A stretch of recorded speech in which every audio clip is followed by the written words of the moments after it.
Hi, I'm Nikki Lowe, and welcome to the Wisdom for Working Mums podcast show, where I share insights and interviews that support women to combine their family, work, and life in a more successful and sustainable way. Welcome to this episode. I'm your host, Nikki Lowe, and today I'm talking about the 3 tips to enjoy life as a working mum. And this episode is for you if you find yourself getting caught up in the busyness of your life and that you find that you struggle to enjoy the day-to-day. So this episode is particularly poignant this week because my life pretty much changed significantly 16 years ago. I was in a high-flying corporate job with all of the trappings of success, but I was burning out.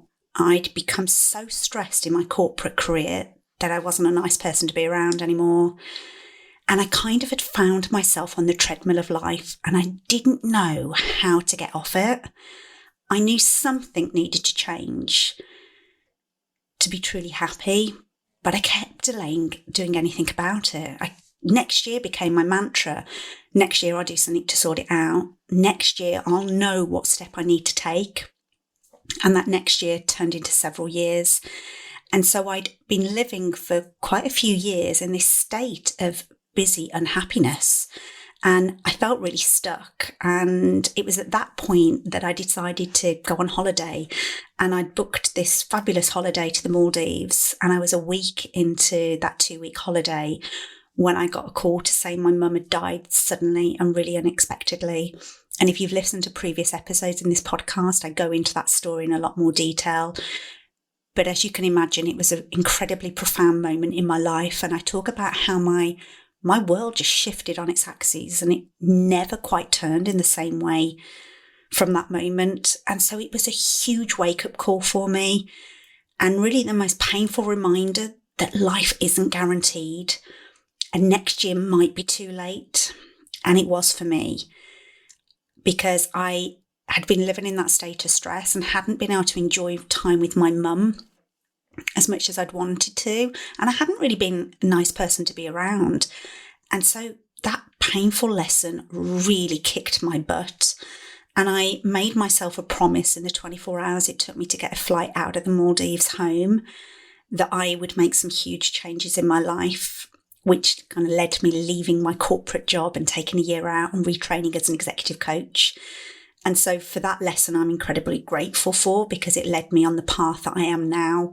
And I'm not sure where I would have been without that lesson.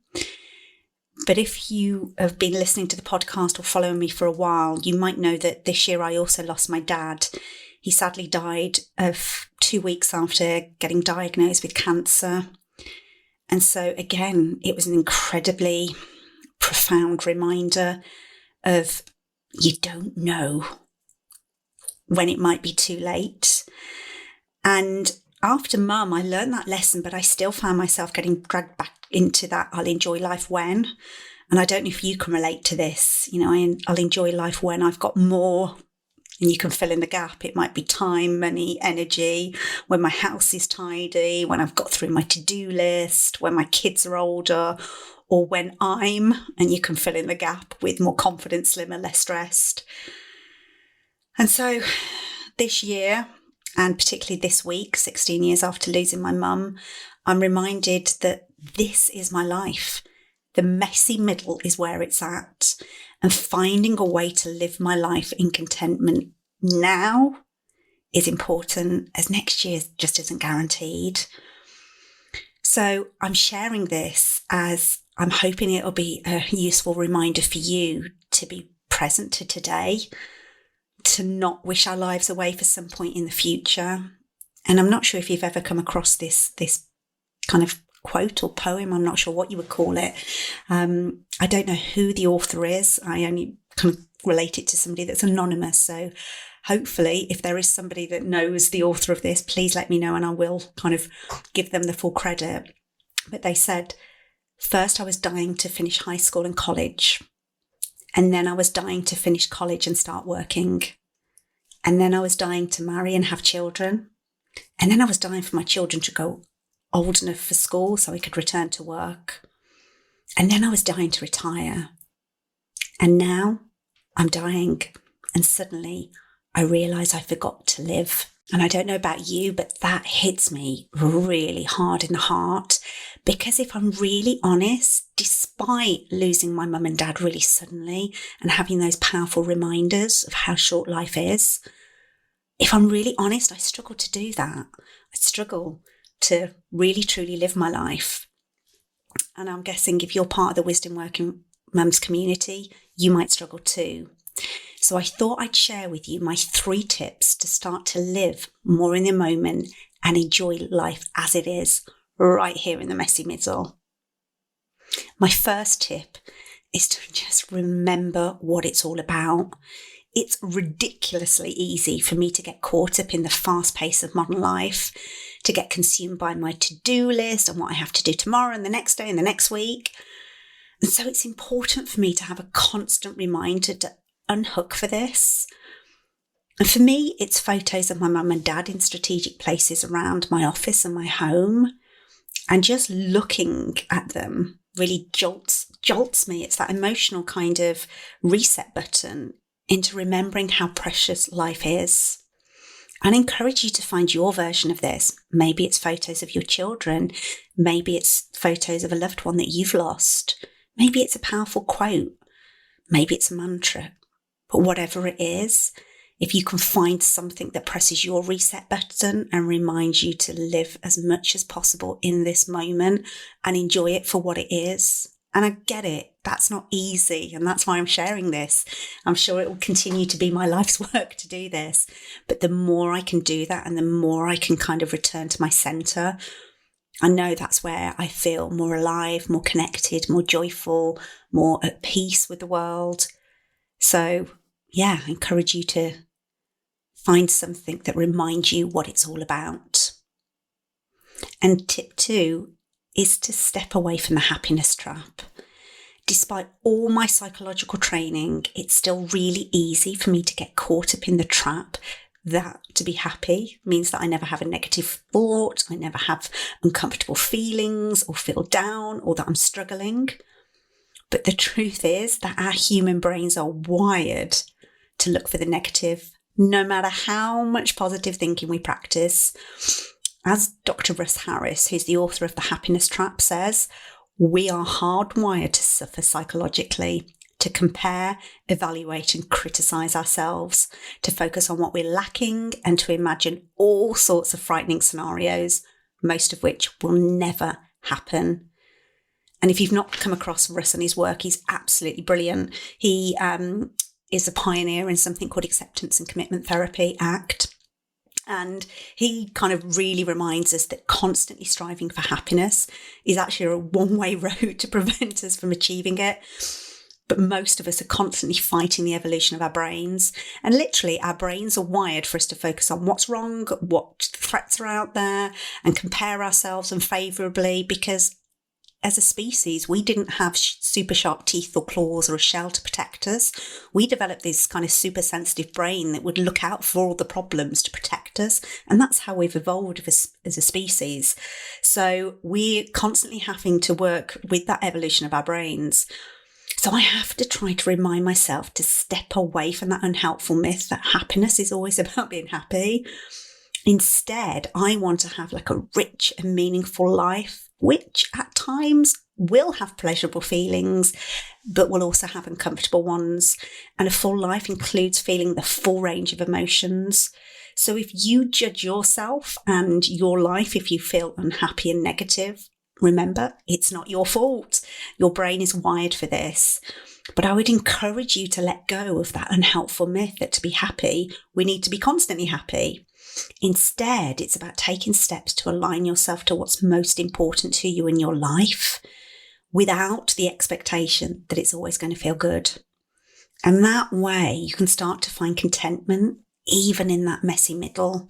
So it's really about aligning with your values and what's most important and kind of riding the waves of the emotions that go alongside living a life in alignment with those. And my final tip is to create rituals that bring you back to the magic of this moment. And we've all heard it 100 times, being mindful and more present can drastically improve our quality of life. But the challenge is that modern life isn't set up for us to live in the moment, and the constant demands on our attention, whether that be our smartphones, social media, let alone our work and children, can make it really hard to be in the moment. So I have to create rituals that help me to step off that treadmill of my mind that either wants me to be in the past or in the future. And if you follow me on social media, you probably see me share one of the rituals that I have, which is what I call my sacred start. I really, when I can, try to start my day in a really intentional way and using this sacred start. So the background to this is I think about us having sustainable energy sources and 3 key sustainable energy sources as working mums.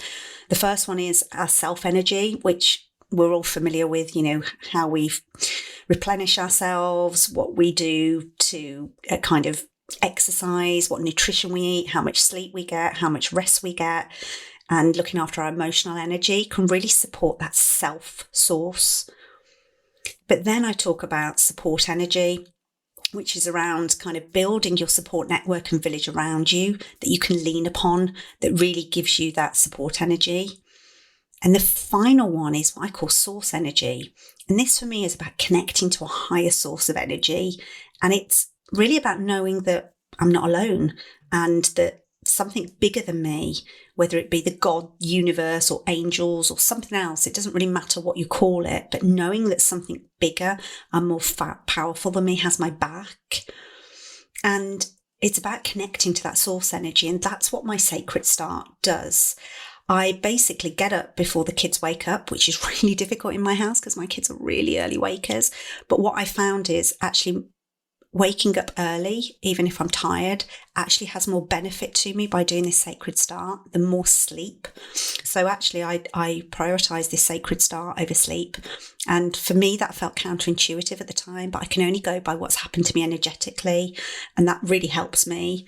So I get up, I come down into my kind of office space and I light some candles and I play a particular piece of music, which for me connects me to my source energy. And I've got some kind of objects that really remind me that there's a bigger and more powerful world beyond what I can see and make sense of. And I just take that kind of moment, and it might only be 5 minutes some mornings, but it allows me just to drop into the magic of the moment before the rest of my family get up and have demands on my time and energy. And before the world tells me who I should be, I get to connect in this moment to who I am. And another ritual for me is trying to connect to my breath. When I can feel my mind racing or getting overwhelmed, I try to take some deep breaths and then I just try and focus on things around me and what I can see. And I mean, truly see. Like, this means really paying exquisite attention. Is it the creases in my daughter's nose when she laughs? Is it the steam coming off my morning coffee as my mind tries to launch into the day ahead? This helps me to slow down and get out of my head. And being mindful is a constant practice as we're mostly living with our full minds. And, if you're a career-orientated woman that's also a working mum, the chances are your mind is buzzing with all of the different demands that you've got on your time and your energy. So if you can create some rituals that open up a space in the busyness just to be in this moment, that really helps to just connect to the enjoyment of life as it is. I hope those tips are useful. The 3 tips are remembering what it's all about, having prompts that remind you what's most important in life. Tip 2 is about stepping away from the happiness trap, remembering that we're not wired to actually be happy. So rather than have a goal of being happy all the time, about how we can connect to what's important and kind of navigate that journey with the waves that will go around aligning with what's most important. And the final one is creating rituals that bring you back to the magic of this moment. This week, I'm leaning into the beautiful imperfections of my life and remembering to actually live it. And ultimately, that's what Wisdom for Working Mums is about. It's about helping us to thrive in the messy middle of being a working mum. So thank you for tuning in. As always, I really value your time. And until next time, take care. If you've enjoyed this episode of Wisdom for Working Mums, please share it on social media and with your friends and family. I'd love to connect with you too, so if you head over to wisdomforworkingmums.co.uk, you'll find a link on how to do this. And if you love the show and really want to support it, please go to iTunes, write a review and subscribe. You'll be helping another working mum find this resource too. Thanks so much for listening.